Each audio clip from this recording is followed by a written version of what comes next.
English delftware is tin-glazed pottery made in the British Isles between about 1550 and the late 18th century. The main centres of production were London, Bristol and Liverpool, with smaller centres at Wincanton, Glasgow and Dublin. English tin-glazed pottery was called galleyware and its makers gallypotters. Until the early 18th century, it was given the name delftware after the tin-glazed pottery from the Netherlands, which it often copied, but delftware is not usually capitalized.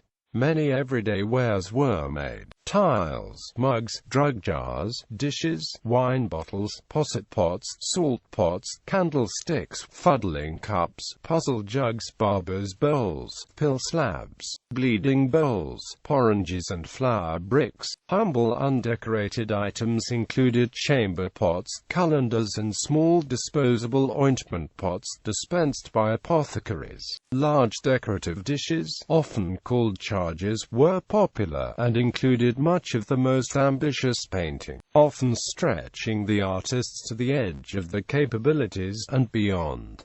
The nature of English delftware. English delftware pottery and its painted decoration is similar in many respects to that from Holland, but its peculiarly English quality has been commented upon. There is a relaxed tone and a sprightliness which is preserved throughout the history of English delftware. The overriding mood is provincial and naive rather than urbane and sophisticated. Kiger Smith describes its mood as ingenuous, direct, sometimes eccentric, and Garner talks of its quite distinctive character. Its methods and techniques were simpler than those of its continental counterparts. English tin-glazed potters rarely used the transparent overglaze applied by the more sophisticated Dutch and Italian potters. The enamels so popular on the continent in the 18th century were used only for a short time at Liverpool, where the so-called physical wares were made.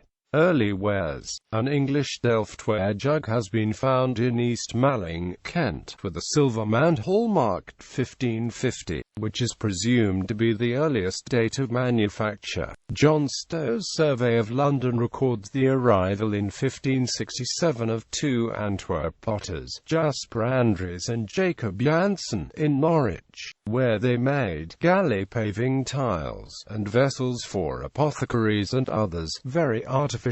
In 1570 Jansen applied to Queen Elizabeth I for the sole right to practice galley potting in London and soon set up a workshop at Aldgate to the east of the city. There were already other Flemish potters in London, two of them in Southwark recorded in 1571 as painters of pots. The earliest known piece with an English inscription is a dish dated 1600 in the London Museum. It is painted in blue, purple, green, orange and yellow and depicts the Tower of London and Old London Bridge, surrounded by the words, "The rose is red, the leaves are green, God save Elizabeth our Queen," and an Italianate border of masks and leaves. The rim is decorated with dashes of blue and can be considered the first in series of large decorated dishes so painted and called blue dash charges. Blue dash charges. Blue dash charges, usually between about 25 and 35 centimeters in diameter with abstract, floral, religious, patriotic or topographical motifs, were produced in quantity by London and Bristol potters until the early 18th century, as they were kept for decoration on walls, dresses and side tables. Many have survived and are well represented in museum collections. The name comes from the slanting blue dashes round the rim, seen in both examples at the left. One of the most popular decorations on the blue dash charger was a representation of Adam and Eve with the serpent in the Garden of Eden, produced from the 1630s to the 1730s. The challenge of rendering the anatomy of Adam and Eve was inescapable, and as the subject became more and more freely repeated by painters operators of less and less competence. Most of the anatomy gave trouble, particularly Adam's abdominal muscles, which eventually became grotesque and could not be wholly covered by his fig leaf. Quote, in later examples, the images had declined to the level of colored graffiti. Adam and Eve were cave dwellers. The tree had become a mere cipher, and only the serpent and the fruit proved simple enough to survive debasement. Later wares, towards the end of the 17th, changing taste led to the replacement of apothecary pots, tiles and large dishes by polite tablewares, delicate ornaments, punch bowls, teapots, cocoa pots and coffee pots.